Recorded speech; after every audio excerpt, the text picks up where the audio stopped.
Young people who are too old for the foster care system have been some of the hardest hit by COVID-19.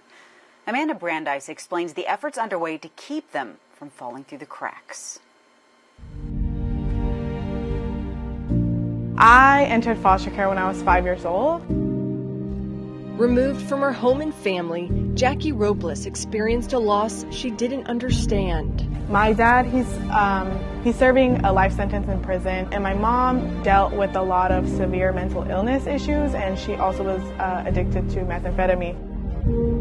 1 year later, Robles moved in with her grandmother, but re-entered the foster care system at 16, sent to live in a Hollywood neighborhood group home. Some people that lived there, were in sex trafficking. Some of them had dropped out of high school. Some of them were like high school age, but still, in middle school. These harsh realities motivated Robles to focus on her education and graduate, but she worries about others trying to do that now. Only 50% of foster youth graduate high school, and just 3% graduate college. There's a huge disparity. Gianna Mulcahy is with Together We Rise, a nonprofit dedicated to helping foster children.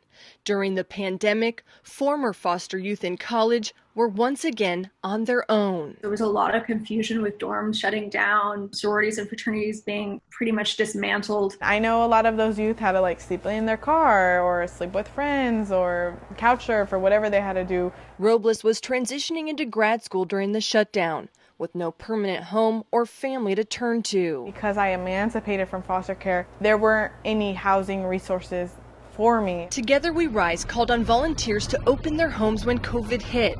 They worked with hotels to secure rooms and even purchased RVs for students. Before you know it, we were serving 1,200 students with not just longer-term housing, but making sure they had meal assistance, make sure they stayed enrolled. Through the rapid response effort, Robles received money for food and rent before landing in a housing program for the homeless. We're very nervous about the continued close downs and what that means for housing for foster youth. It's a system that was already in crisis. Mulcahy says 80% of the prison population has experienced the foster care system, and 70% of foster youth go homeless within 18 months of aging out. For young women, she says 70% will become pregnant by age 21. The foster care community is hit, and it's hit hard. But the rapid response effort is showing results. 100% of students who received help re-enrolled for college this fall. The nonprofit now has funding to serve these 14 states with the hope to reach many more. Way more in the trenches of discovering the real issues.